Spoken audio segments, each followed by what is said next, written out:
Assalamualaikum warahmatullahi wabarakatuh. Ila hadrati Sayyidina Rasulillah sallallahu alaihi wasallam. Summa ila arwahi azwajihi wa dhurriyyatihi wa ashabihi wa tabi'in wa tabi'in tabi'in lahum bi ihsanin ila yaumiddin. Summa ila arwahi anbiya'il mursalin wa awliya'illah as-salihin wa ulama'il 'abidin. Summa ila arwahi masyayikhina wa mu'allimina wa li abaina wa li ummahatina wa li dhawil huquq al-wajibat 'alaina wa li jami'il muslimin wal muslimat wal mu'minin wal mu'minat al-ahya'i minhum wal amwat. Al-Fatiha.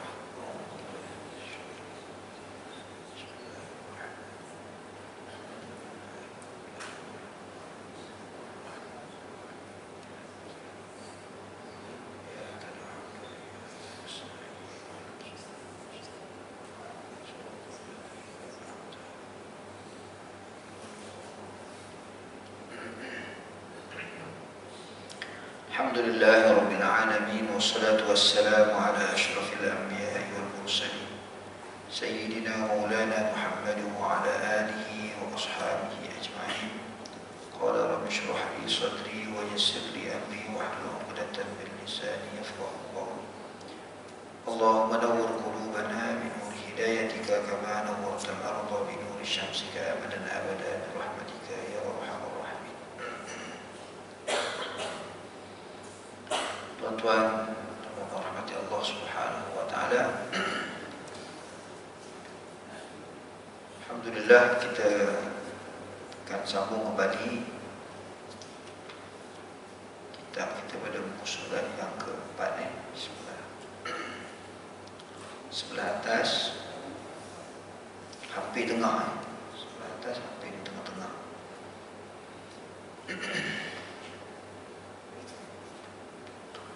Pada pertemuan kita yang lepas, kita menyatakan tentang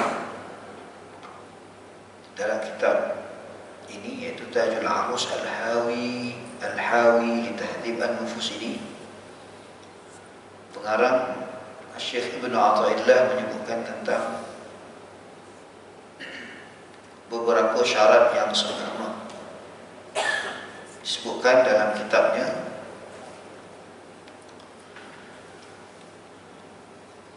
apabila taubat engkau kepada Allah Subhanahu wa taala dengan sempurna syaratnya,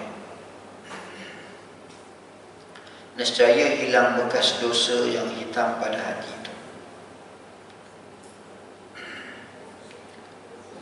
Syarat untuk kita taubat nasuha ataupun kita bertaubat kepada Allah Subhanahu wa taala, kebiasaan kita hanya meletakkan syarat, dan apabila kita buat, kita rasa sudah sempurna. Tetapi menyempurnakan syarat itu satu perkara yang berbeza.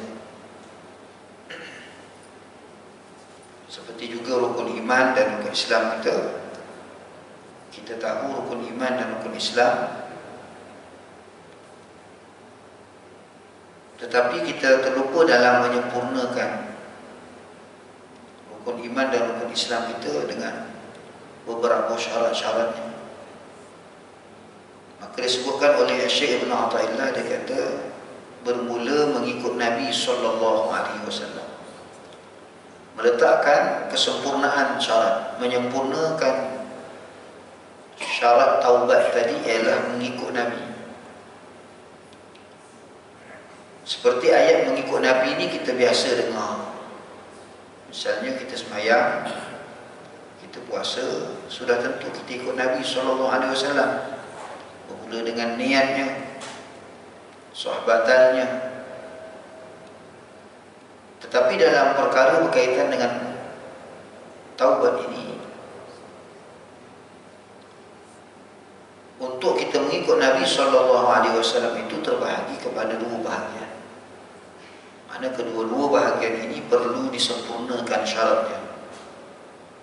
Sebagaimana kita dah sebutkan tentang dua istilah yang disebutkan oleh pengarang ini, yaitu mengikut Nabi itu dua bahagian. Yang pertama secara jaliyah dan yang kedua secara khafiyah. Jaliyah itu ialah, maksudnya ialah secara zahir. Zahir itu ialah sunnah zahir Nabi, seperti sembahyang, puasa, zakat, haji, berperang di jalan Allah Subhanahu wa taala dan lain-lainnya. Adapun khafiyah, yakni yang batin ataupun yang tidak nampak, ataupun boleh kita sebut tersurat dan tersirat, yaitu bahawa engkau ingat di dalam sembahyang engkau akan Allah Subhanahu wa taala. Maksud pengarang ini ialah dalam semua ibadat yang kita buat, sebagaimana kita tahu tujuan kita dijadikan oleh Allah Subhanahu wa taala di atas muka bumi ini adalah tujuannya adalah kita beribadat kepada Allah. Tetapi Allah Subhanahu wa taala menjadikan kita insan ini ialah ada satu lagi elemen selain daripada akal, memikirkan perkara yang al-ma'qulat, perkara yang masuk akal. Adapun Allah Subhanahu wa taala jadi yang istimewanya manusia ini, Allah jadikan satu alat yang boleh memahami akan ilmu atau kefahaman atau amalan. Dalam agama ini ialah satu alat dipanggil ialah sebagai al-qalb, yakni hati.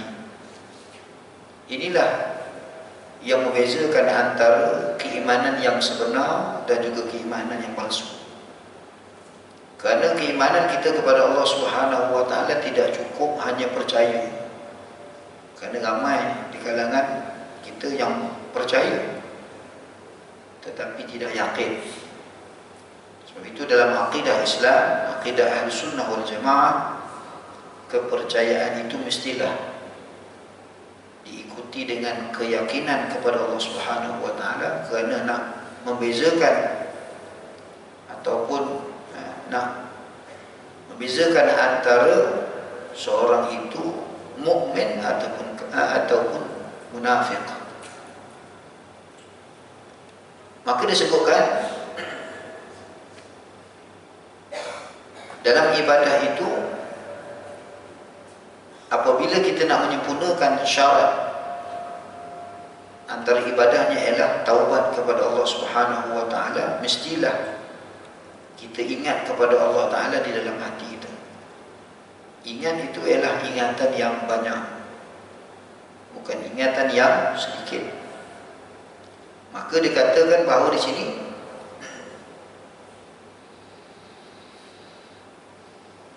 dan hendaklah engkau tadabbur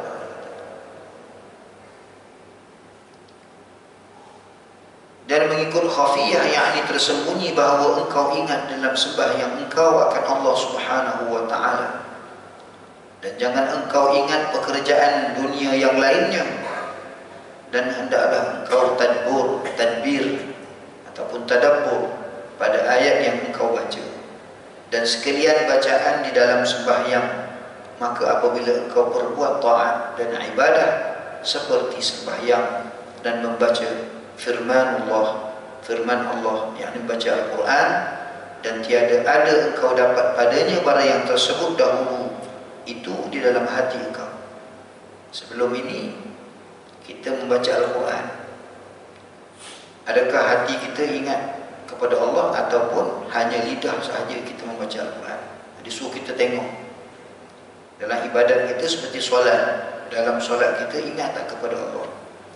Ataupun dalam kita baca Al-Quran, adakah hati kita ingat pada Allah ataupun hati kita tak ingat apa-apa? Baca Al-Quran memang betul kita baca Al-Quran, tetapi kita ada dua, satu lidah, satu hati. Sebab itu Nabi SAW dalam sebutan satu hadis, Nabi menyebutkan ilmu itu ada dua. ilmu yang ada pada lisan, yakni pada lidah, dan ilmu yang ada pada hati. Jadi lisan kita membaca Al-Quran, tapi hati kita ingat Allah. Kebiasaan kita, lisan kita membaca Al-Quran, tapi hati kita lalai dan lupa kepada Allah. Dan itulah menjadi kebiasaan kita, kata pengarang. Dia kata, padanya barang yang tersebut dahulu itu dalam hati engkau. Tiada ada engkau dapat adanya barang yang tersebut sebelum ini di dalam hati engkau, yakni mengingati Allah Subhanahu wa ta'ala. Maka engkau ketahui bahawasanya adalah pada engkau sakit yang batin. Kata, kalau kita lihat pada ibadah kita, sembahyang kita, bacaan Quran kita dan yang lainnya, kita tidak dapat ingat kepada Allah. Hati kita tidak dapat ingat kepada Allah. Dia kata, iaitu hati kita ini sakit. Sakit pada apa? Sakit pada batin. Yang ini bahaya, tuan-tuan. Sakit batin ni tak ada orang nampak, sebab luarnya sehat. Kita boleh sembahyang, kita boleh ibadat, kita boleh sedekah. Berapa ramai orang yang sedekah ada riak, ada ujub, ada sum'ah. Luarnya nampaklah bagi duit, luar nampaknya dermawannya, luar nampaknya ahli ibadah, luar nampaknya mengikut sunnah, tetapi hatinya sakit. Sedangkan Allah Subhanahu wa ta'ala menilai satu-satu amalan ibadat itu pada hati. Sebagaimana kita tahu, Nabi SAW menyebutkan at-taqwa hahuna. Nabi menunjukkan dada atau hati. Maka kalau dalam amalan kita beramal hanya pada anggota sahaja, maka di mana letaknya hati? Sedangkan Allah Subhanahu wa ta'ala menilai pada hati dalam ibadat. Dalam solat kita, dalam bacaan Quran kita, Allah melihat hati kita. Tetapi bersungguh-sungguh, bermati-matian kita menumpukan kepada zahir semata-mata, tanpa mempedulikan apakah hati, apakah amalan yang dilakukan oleh hati kita ketika melakukan ibadah yang lain. Sebagaimana kita sebut tadi, Rasulullah itu ada dua sunnah. Pertama, sunnah yang pada anggota, sunnah juga pada hati. Yang ada pada zahir Nabi, yang ada juga pada batin ataupun hati Nabi. Maka kedua-dua ini kita kena perlu sempurnakannya. Yang selama ini kita telah buat ibadah itu mengikut sunnah secara zahir, alhamdulillah kita dah sempurnakan bacaan kita dengan sah dan batal kita.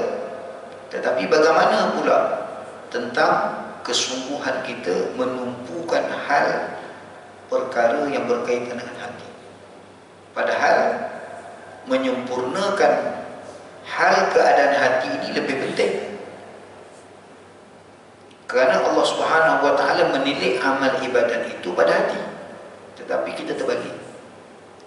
Oleh sebab itulah amal ibadat kita ini, disebabkan kita tidak menumpukan amal ibadat itu pada hati, maka amal ibadat kita tadi tidak memberikan kesan yang baik untuk hati kita.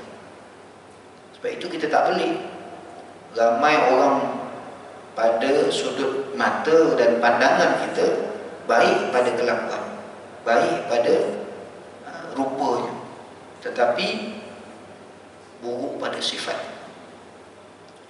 Kita tak pelik ada orang yang sembahyang, ada orang yang dermawan, ada orang yang pada zahir kita nampak baik, tetapi bila satu-satu perkara yang berlaku sifatnya buruk, tak sama dengan apa yang disebutkan oleh Nabi, tak sama apa yang disebutkan dalam firman Allah. Misalnya kita ambil satu, Nabi SAW itu sifatnya apabila dengan sesama manusia, sesama mukmin, ruhama ubainah. Nabi ni apabila dengan orang mukmin, hatinya luntur, lembut, sopan, hatinya sangat lembut kepada orang mukmin, rohama, berkasih sayang kepada orang mukmin. Asyidda'u 'alal kuffar, tetapi dengan orang kafir sangat tegas. Kita terbalik. Dengan orang kafir kita lembut aja. Kalau orang sesama jiran kita, pantang sikit ya. Kita dah marah, kita dah macam-macam. Itulah contoh paling mudah sekali. Tapi kita ini dikenali sebagai orang yang rajin sembahyang, rajin baca Quran, rajin menuntut ilmu. Tapi ilmu, amal dan ibadat tadi tidak memberi kesan kepada hati kita. Puncanya apa? Puncanya ini, yaitu kita menumpukan amal ibadat, dan ibadah itu hanya pada amalan yang zahir. Maka dia kata, sekiranya engkau tidak menjadikan hati itu sebagai, ataupun tidak menjadikan hati itu ingat kepada Allah Ta'ala pada sunnah secara khafiyah tadi, maka dia kata adalah pada engkau sakit yang batin di dalam hati engkau daripada kibr, sombong atau ujub. Ujub ni antara cara kita nak kenal kita nak ujub ni, kita duduk seorang-seorang, terasa, wah hebat juga aku tadi itu antara ujub. Kalau kita duduk di tengah orang ramai, kita rasa macam ujub, itu dipanggil riak. Aku seorang je sembahyang sunat, orang lain pun tak sembahyang. Tapi ujub biasanya bila kita duduk seorang-seorang, duduk depan cermin contohnya, segak juga aku ni, boleh tahan. Muda orang lain kawan sebelah tengok dia nampak lebih tua, banyak ubannya, aku ni boleh tahan ni. Jadi ujub itu. Padahal kibr, takabbur atau ujub ni dia ada 3 serangkai. Apa satu lagi ni? Hasad. Sombong, takabbur, ujub dengan hasad. 3 penyakit serangkai, 3 serangkai. Kalau kita cakap 3 serangkai ni, apa? Kencing manis, itu apa? Darah tinggi, itu apa? Jantung. Ya betul lah. Ini 3 serangkai. Itu luar. Sakit jantung, semua orang takut sakit jantung, pasti ada ubat. Begitu juga kencing manis. Orang yang dah kena kencing manis, pantang jumpa benda manis, tak boleh ni, kesian. Makanan itu makhluk Allah. Bila kita cakap ini, kesian. Sebab makanan itu kata, apa salah aku? Biasa gitu. 3 penyakit serangkai zahir kita ini kita jaga sungguh. Kita buat medical check up-nya setiap bulan ataupun 6 bulan sekali, cek, makan ubat tak berhenti. Masalah 3 serangkai dalam masalah sakit batin kita, apa kita buat? Apa kita buat dengan penyakit kibur? Apa ubat dia? Ada insulinnya atau tidak? Penyakit ujub, ada tak kita senaraikan? Kalau penyakit jantung, doktor dah senaraikan dah, tak boleh makan ni, tak boleh makan ni, tak boleh makan ni, kurangkan ni. Kita tahu dah, semua simpan kat sini. Pergi mana-mana kita tahu dah, makan pun sikit, jaga sungguh, takut mati. Tapi mati hati kita tak pernah takut. Hati kita mati tak pernah kita takut. Malahan tak peduli pun. Alah ustaz, hati mati, biasalah, kita kan manusia. Tapi kalau jantung, pantang kita. Dia tak boleh makan kambing katanya kan. Kesian kambing tu. Macam-macam lah tuan. Takabbur. Yang boleh sifat takabbur ni ialah Allah. Ini sifat pakai kekayaan Allah Subhanahu wa taala tak dipakai pada kita. Pakai pada kita rosak. Malahan tiga penyakit batin yang tiga serangkai ni, termasuk tak sebut sini hasad, iaitu tiga sifat inilah kalau sekiranya ada satu zarah dalam hati kita, tak layak kita jadi ahli syurga. Tak layak. Macam mana banyak ibadat pun yang kita buat, tiga perkara ni ada tuan-tuan, satu zarah. Tak payah banyak, satu zarah saja. Tak layak kita untuk masuk dalam syurga Allah Subhanahu wa taala. Sedangkan kita nak beribadat ni, kita nak masuk syurga. Tapi kalau kita tak teliti tiga perkara ni merosakkan amal ibadah kita, rosak kita. Itu antara ramai-ramai para sahabat itu, ada satu orang sahabat, saya lupa namanya, Abu Dzar Ghifari, dia suka bertanya kepada Rasulullah dengan perkara yang sebaliknya. Sebahagian daripada sahabat kebanyakan bertanya, ya Rasulullah, misalnya bagaimana cara nak masuk syurga, macam mana nak buat ibadat itu, buat ibadat ini. Tapi ada seorang sahabat ni, dia tanya, ya Rasulullah, apakah perkara yang boleh merosakkan ibadat? Ada lain pemikiran. Tapi betul, kita sibuk buat, kita lupa yang merosakkan. Misalnya hasad. Hasad ini, kita dah buat banyak baik, tapi dengan sebab hasad ini habis semua amal ibadah kita, dimakan. Sebagaimana api memakan kayu. Itu penat tuan. Sebab itu bila kita, pengarang ini dia nak suruh kita teliti dan sempurnakan syarat taubat tadi, mestilah dengan kita teliti, adakah aku ada sikap takabur, sikap sifat ujub, hasad tadi ada tak? Cek.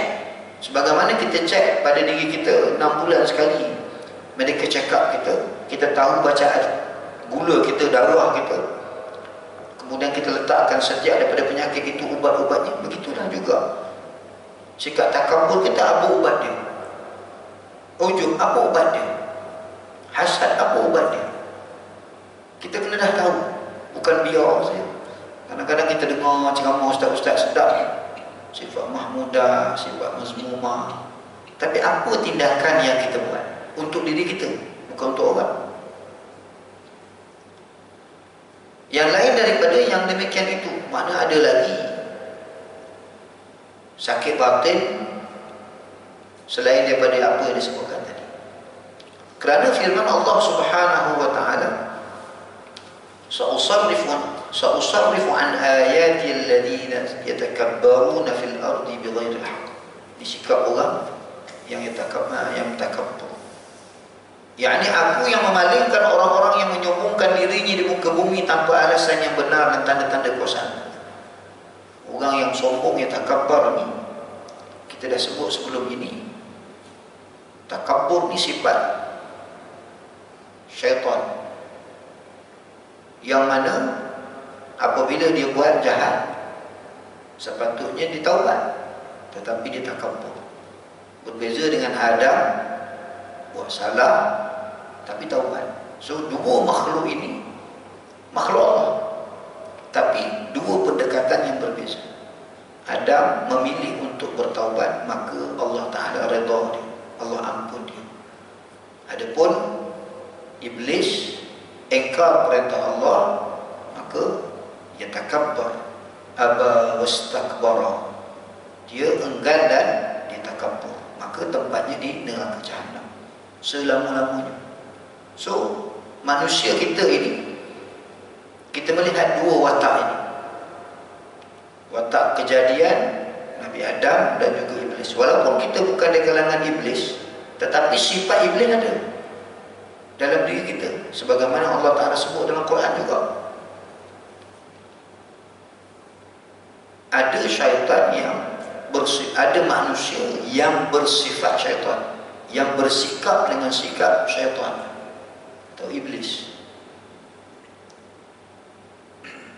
Nah, maka kita kena hindari daripada sikap takabur ni. Bahaya tuan-tuan, bahaya.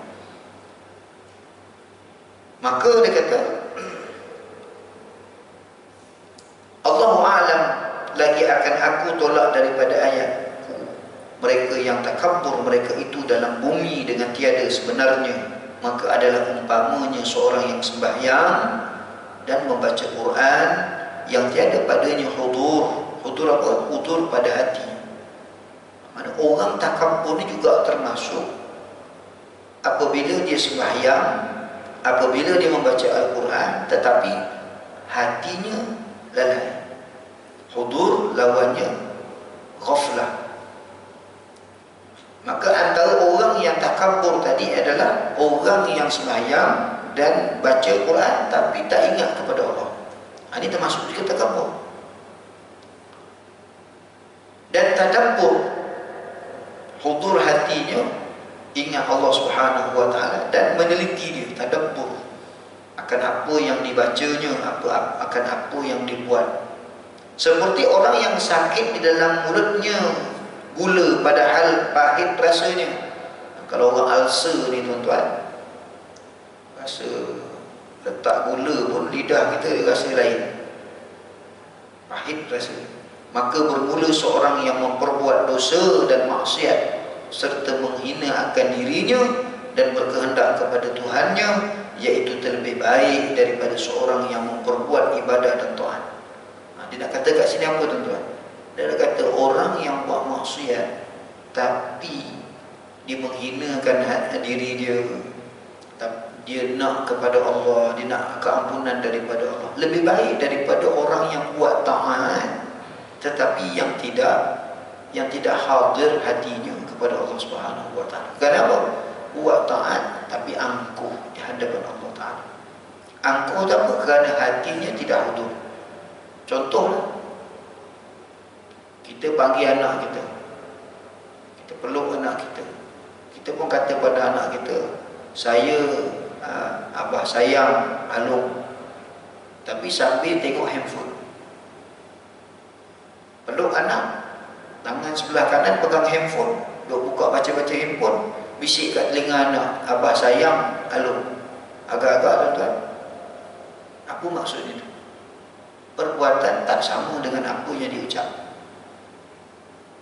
Dengan Allah Ta'ala kita sembahyang, menghadap Allah, bacaan kita minta kepada Allah, ihdinas siratal mustaqim, tapi hati kita klaim. Tu angkuh, sombong, bongkak depan Allah Ta'ala. Itu lebih bahaya kata Allah Ta'ala. Berbeza dengan orang yang sembahyang ataupun orang yang buat maksiat tadi, tiba-tiba datang hati dia, dia rasa nak, dia rasa ya Allah hinanya aku, nak pergi masjid surau malu. Kenapa malu? Saya rasa berdosa lah Ustaz. Itu lebih baik. Bukan dia sengaja-sengaja cakap macam tu, memang dia rasa malu. Saya ni banyak dosa Ustaz, 40 tahun tak sembahyang, ni baru nak sembahyang, tapi bila nak jejak surau masjid ni, Allah malunya dengan Allah. Orang ni lebih baik daripada yang kita datang tadi sembahyang reset, relax, kita masuk surau masjid, rasa bongkaknya, rasa hebatnya, rasa macam-macam. Itu lagi bahaya. Kenapa tuan-tuan? Saya dah jumpa orang macam ni. Apa kumpulan-kumpulan yang sosial ni tuan-tuan. Kita tanya sungguh-sungguh, bukan main-main, bukan buat alasan, tak, tapi memang dia begitu. Dah umur begini dah Ustaz, saya malu lah nak jumpa orang surau pun saya malu. Rasa macam dia orang nampak je kejahatan saya Ustaz. Jadi saya duduk kat rumah, saya sembahyang, tapi terasa nak berjemaah juga kat masjid surau. Bila nak pergi, malunya. So saya sembahyang kat rumah je lah, ajak kawan-kawan, tapi terasa nak pergi lagi.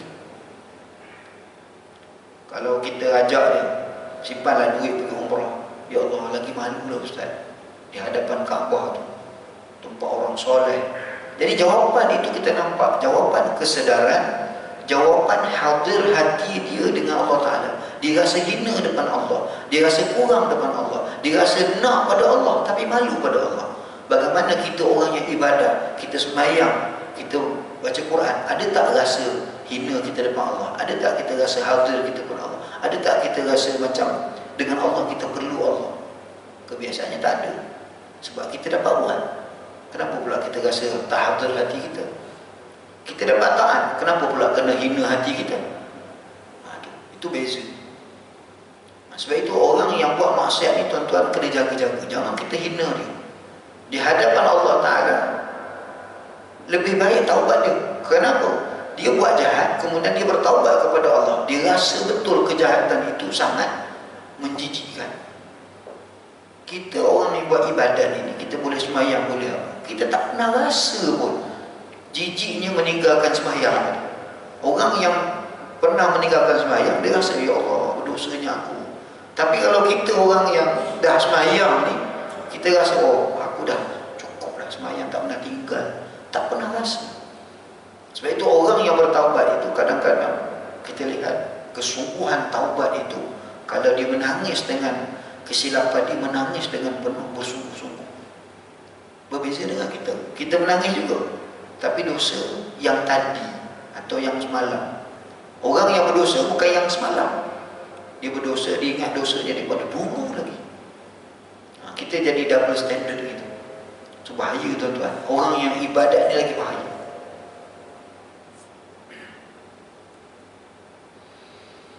Maka dia kata, yang terlebih baik daripada seorang yang memperbuat ibadah dan taat serta memuliakan dirinya.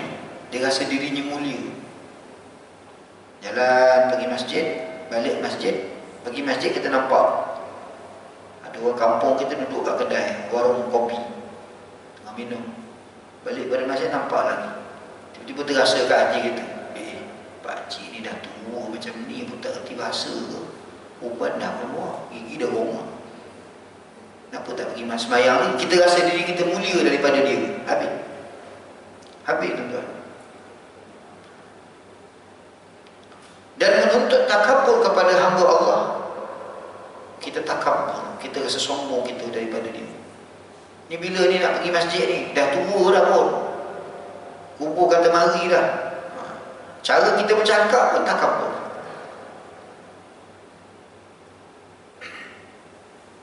Dan menuntut takabur kepada hamba Allah, firman Allah Ta'ala, hikayat daripada Nabi Ibrahim Al-Khalil alaihi wa ala nabiyina Muhammad afdal salatu atam assalam, faman tabi'ani fa'innahu minni.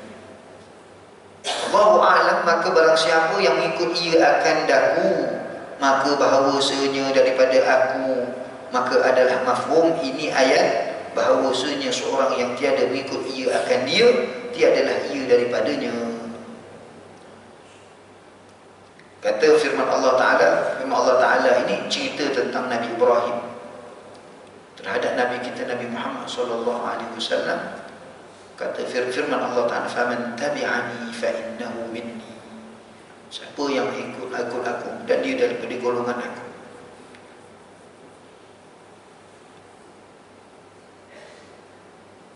Maka dia nak sebutkan tentang yang mengikut Nabi ini, bagaimana yang diikut Nabi. Daripada golongan aku, fa'innahu minni, itu daripada golongan aku. Kita nak sebutkan tentang golongan aku. Mafhum ayat bahawasanya seorang yang tiada mengikut ia akan dia, tiadalah ia daripadanya. Dan lagi firman Allah Ta'ala, hikayat daripada Nabi Nuh alaihi wa ala nabiyyina al-Mustafa azka as-salat wassalam, firmannya, inna bni min ahli. Ini cerita tentang Nabi Nuh. Tuan tahu cerita Nabi Nuh? Nabi Nuh berdakwah hampir 1000 tahun. Allah bagi panjang umur. Ini Nabi tuan. Berdakwah, berapa orang dia masuk Islam? Selama yang beriman, selama 1000 tahun. Sebab itu kita tak boleh meletakkan satu kegagalan dalam dakwah kita bila mana orang yang mengikut itu sikit. Allah tak lihat kepada ramainya atau sikitnya. Kalau gitu, kalau kita kata gagal, yang paling gagal Nabi Nuh. Bagi umur 1000 tahun, takkan berapa orang ni. Malahan cerita Nabi Nuh tuan-tuan, Allah uji Nabi Nuh pula. Berdasarkan firman ini Allah kata, inna bni min ahli. Dalam ayat Quran, bila mana peristiwa banjir besar berlaku pada zaman Nabi Nuh, Nabi Nuh diperintah oleh Allah Ta'ala duduk atas bukit, kemudian buat kapal, buat kapal yang besar dengan anaknya dan isterinya. Asalnya ada sekali, Bila berlaku banjir, tiba-tiba anak dia mufaraqah, tak mahu naik kapal.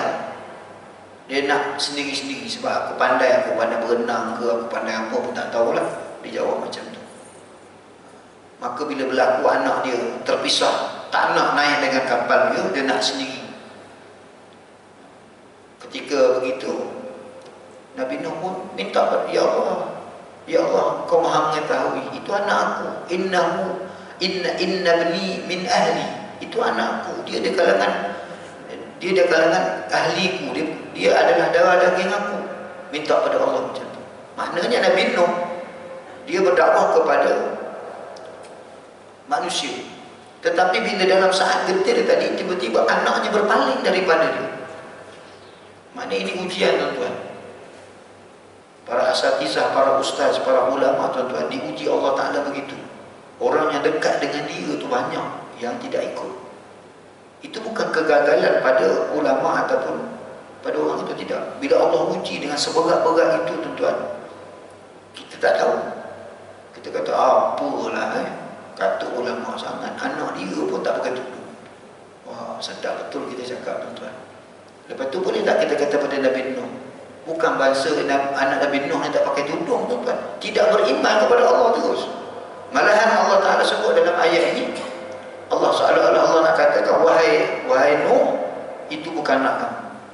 Bayangkan, itu bukan anak kamu. Kerana dia tidak patuh perintah aku, maka biarkan dia mati, dia tenggelam, lemas. Agak-agak dia bertemu tak Nabi Nuh masa itu? Tak bertemu sebab tidak beriman kepada Allah. Boleh tak kita buat kesimpulan Nabi Nuh itu tidak, Nabi Nuh itu gagal dalam dakwah kepada umatnya, gagal terhadap anak dia sendiri, semuanya gagal? Boleh? Tidak. Tapi kita tidak begitu. Kita memandang orang itu dengan pandangan begitu. Kita memandang orang dengan ujian maka gagal. Tidak. Sebab itu antara sifat takabur kita, apabila melihat orang diuji, kita kata, tengok tu, dia kena uji, itu sebab dia buat dosa dulu tu. Allah. Jangan, tuan-tuan. Sama juga isu-isu yang berkaitan dengan akhir-akhir ini tentang rasuah lah apa ke, tuan-tuan. Bukan saya nak backing pada mana-mana, tidak. Bila seorang itu Allah uji pada dia dengan apa-apa perkara pun, itu rezeki Allah bagi pada, Allah takdir kepada dia dengan ujian itu. Berat, tuan-tuan. Soalannya, Allah nak uji kita bila-bila masa? Apa Allah uji kita? Berjaya atau tidak? Orang itu nasib dia, nasib kita. Sebab itu kita jangan tunting jari pada orang, seolah-olah bila orang tu buat maksiat, orang itu buat dosa, hina sangat orang itu. Tapi bila kita kena, macam mana? Sebagaimana kita tak suka bila orang menghina, kita tak suka bila orang menghina kita dengan perbuatan-perbuatan kita, begitulah juga kita, orang lain tak suka. Sebab itu Allah uji pada dia, gagal pada diri. Tapi sebenarnya tidak menunjukkan kegagalan. Pada pandangan kita gagal, tetapi tak, kehendak Allah Ta'ala mengatasi segalanya. Maka dikatakan, Allah Ta'ala kata, yakni bahawasanya anakku itu daripada ahli kaumku. Menjawab akan dia Allah Subhanahu Wa Ta'ala. Allah terus jawab. Bila mana Nabi Nuh tengok anak dia mufaraqah, jauh daripada dia, keluar daripada kapal, nak pergi sendiri-sendiri, maknanya dia tidak mengikut perintah Allah Subhanahu Wa Ta'ala. Maka Allah Ta'ala jawab, wa qala ya Nuh innahu laysa min ahli. Tuan-tuan, ayat ini kalau kita baca, tuan-tuan, sedih. Sebab Allah sendiri kata, kita bayangkan kita ada anak, yang kita kasih dan kita sayang.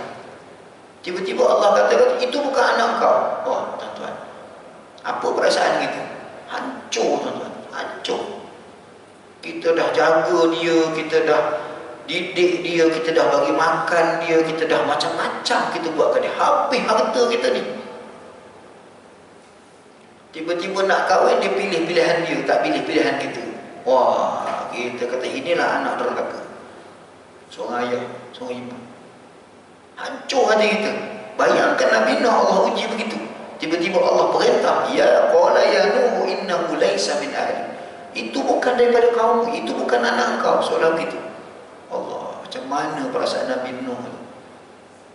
Ini, tuan-tuan, innahu amalun ghairu salih. Allah Ta'ala letakkan sebab kenapa dia bukan daripada ahlik, min ahlik, daripada kaum ataupun daripada keluarga. Kerana apa? Innahu amalun ghairu salih, kerana dia tidak patuh kepada Allah. Dalam peristiwa ataupun ayat ini sebenarnya pengarang dia nak kaitkan dengan perkataan ahlik, yakni ahli. Tadi di awal kita sebutkan tadi Nabi SAW mengata, pengarang menyebutkan sempurna syarat tadi ialah mengikut Nabi. Mengikut Nabi ini mesti ada keahlian kita dalam mengikut Nabi. Sebab itu disebutkan tentang peristiwa Nabi Nuh ini. Dalam firman ini Allah kata anak Nabi Nuh tu memang anak sebenar, anak biologi, tuan-tuan. Anak biologi, maknanya darah. Tapi Allah sebut dalam Quran, itu bukan anak engkau. Adakah Allah Ta'ala tak tahu itu anak Nabi Nuh?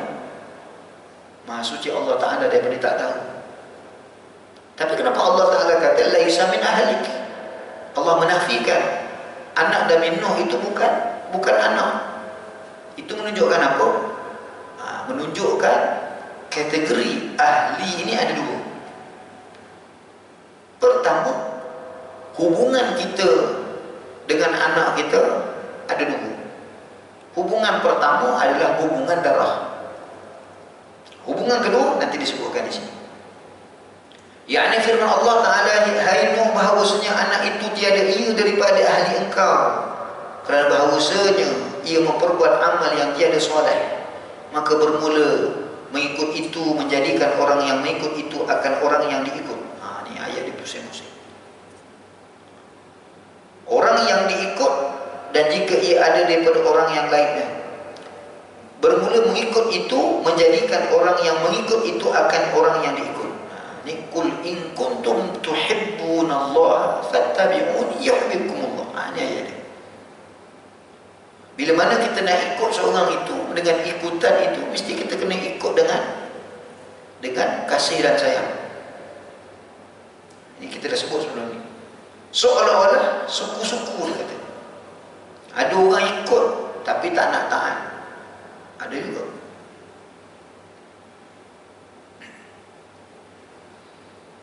Daripada orang yang diikut, dan jika ada ia daripada orang yang lain sekalipun, seperti Salman Al-Farisi radhiyallahu anhu, kerana sabda Nabi sallallahu alaihi wasallam, Salman minna ahlul bait. Dia nak sebutkan, dia nak kata begini. Tadi dalam firman Allah Ta'ala, Nabi Nuh, anak Nabi Nuh itu memang anak biologi, tapi Allah nafikan itu bukan anak kau. Putus darah tadi bila Allah kata bukan anak kau, putus. Macam mana kita nak kata putus darah? Tak boleh. Memang kau cakap macam mana pun, kau ni anak derhaka, aku tak mengaku kau anak aku, macam mana pun anak juga, sebab biologi tadi. Tapi bila Allah Ta'ala kata innahu laisa min ahlik, itu bukan anak kau, itu menunjukkan apa? Allah Ta'ala nak beritahu kepada kita, kita ni ada hubungan dengan Allah Ta'ala, dengan kita ini ada hubungan dengan Nabi SAW itu dengan dua pertalian. Dia nak kait tentang ikut Nabi tadi. Kita nak ikut Nabi ada dua jalan, jaliyah, khafiyah. Jaliyah pada biologi. Tadi kita sebut tentang amal yang zahir, amal yang batin. Adapun dalam ikut Nabi ini, beserta dengan Nabi ini, dengan dua cara. Pertama ialah biologi, iaitu ahlu al-bait an-Nabi sallallahu alaihi wasallam, ahlul bait. Dan mereka ini terkenal sebagai ahlul bait. Yang kedua ialah hubungan kita dengan Rasulullah secara rohani. Secara zahir ahlul bait. Kalau kita ni memang tak layak lah. Bukan keturunan Said ke apa ke kan. Kita ni seolah-olah terputus dengan Nabi. Sebab apa? Untunglah dia keturunan Nabi, saya bukan keturunan Nabi. Tapi dalam ayat ini, dalam sabda Nabi SAW, apabila dia melihat Sayyidina Salman Al-Farisi Salman Farisi ini kita tahu dan kenal dia adalah orang Farsi. Sudah tentu. Salman ini tidak ada darah biologi dengan Nabi. Tapi apabila saya bertemu dengan Salman, Nabi kata, Salman minna. Salman itu di kalangan kami. Ahlul bait. Dia adalah ahlul bait aku. Apa maksud Nabi? Inilah dalil para ulama mengatakan bahawa hubungan kita dengan Nabi SAW dalam bab ibadat itu adalah terkait dengan dua. Pertama, apabila kita beribadat, kalau kita daripada ahli bait, maka kita dapat dua pertalian. Pertama, kita ini dari keturunan biologi. Yang kedua, hubungan kita rohani dengan Allah Ta'ala, dengan Nabi SAW. Adapun kalau kita ini bukan keturunan Nabi, tetapi kita ini taat pada perintah Allah, buat apa yang disuruh oleh Allah, tinggalkan apa yang dilarang oleh Allah, dan juga buat apa yang Nabi suruh buat, maka kita ada kontak dengan Nabi SAW dari sudut rohani, sebagaimana Salman Al-Farisi. Kenapa disebutkan perkara ini? Kerana dalam kita nak bertaubat kepada Allah, hubungan kita dengan Rasulullah itu tak boleh putus. Kita tahu hubungan dengan Allah, tetapi hubungan dengan Rasulullah dalam bab taubat ni tak boleh kita tinggalkan. Kita minta ampun, astaghfirullah, itu dengan Allah. Mana Nabi? Mana kedudukan Nabi ketika istighfar kepada Allah? Tak ada. Kenapa pula kena ada Nabi, Ustaz? Kita nak minta kepada Allah, kenapa ada Nabi? Itulah dia. Kan kita dah sebut sebelum ini tentang firman Allah Ta'ala, apabila para sahabat itu melakukan maksiat, apa dia buat? Jumpa Nabi. Itu hubungannya. Padahal sahabat ni boleh diminta kepada Allah, dan sahabat lebih faham tentang agama. Minta dengan Allah, kenapa minta dengan Nabi? Ni zaman sekarang ni, kita kan minta kepada Allah, kenapa minta dengan Nabi? Soalannya tuan-tuan, dalam Quran Allah sebut, izja'uka, apabila datang para sahabat itu kepadamu ya Rasulullah, mereka minta ampun kepadamu. Takkan Allah Ta'ala tak tahu? Tak payah. Boleh dia Allah perintahkan kepada Rasulullah, wahai Rasulullah, kalau mereka datang pada kau suruh dah balik pergi istighfar pada Allah. Tak ada. Allah ajar Nabi SAW, apabila mereka datang, mereka minta ampun kepada aku, engkau minta ampun pula kepada aku akan dosa dia. Itu kaedah, tuan-tuan, kaedah dalam bab taubat. Ini jarang kita dengar, tapi dalam Quran sebut. Ini yang dikatakan tadi, sempurna syaratnya. Jadi sahabat itu datang kepada Rasulullah, bukan dengan, ya Rasulullah aku minta ampun, bukan dengan Rasulullah, tidak. Duduk depan Rasulullah tadi, ada kontak rohani dengan Rasulullah, maka Rasulullah minta, ya Allah ampunkan dosa sahabat aku ini. Itu kontaknya. Bila Rasulullah minta ampun akan dosa sahabat ni tadi, kata Allah Ta'ala, kata la wajadullaha tawwabar rahimah. Jadi keampunan tadi pasti didapat. Kenapa? Yang doa itu Nabi. Sebab apa? Yang doa itu Nabi dan dapat pasti keampunan daripada Allah. Kerana Rasulullah itu dekat dengan Allah. Rasulullah itu kekasih Allah. Ada tu macam mana Ustaz? Sekarang ni Nabi tak ada, macam mana kita nak buat? Al-ulama warasatul anbiya. Innama yakhshallaha min ibadil ulama.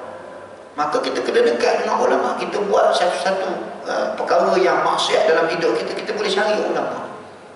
Kita boleh jumpa dengan para ulama. Siapa yang kita jumpa yang baik, yang betul rohaninya baik, kita jumpa, kita beritahu, bahawa saya ini melakukan begini-begini, saya mohon doa, saya minta pada Allah, ya Allah ampunkan dosa aku, ya Allah. Para kita jumpa dengan tuan guru mohon doa kepada Allah supaya Allah ampun dosa aku. Bolehlah macam tu. Yang salahnya bila kita minta dosa kita pada Allah, minta dosa, itu salah. Bukan, kita berjumpa dengan kita bertemu dengan para ulama itu. Pertama, kita nak ambil keberkatan. Yang kedua, kita nak hubung kaitkan. Allah sayang ulama, maka kita bila minta dengan ulama ini doa, maka Allah Ta'ala mustajabkan doa ulama ini, iaitu mengampunkan dosa kita. Minta diampunkan dosa kita. Ini kaedah, tuan-tuan. Maka kita jangan risau dengan bimbang bahawa hubungan kita dengan Rasulullah itu ada hubungannya. Kalau tidak zahir, mudah-mudahan pada batinnya, pada amal ibadat kita, pada konteks rohani kita, insya-Allah taala. Jadi saya rasa setakat ini dahulu pertemuan kita pada hari ini. Saya rasa dah panjang. Saya tak nampak jam. Jelas-jelas pun nampak. Qul qawli hadza wa astaghfirullahal azim li wa lakum. Assalamualaikum warahmatullahi taala wabarakatuh.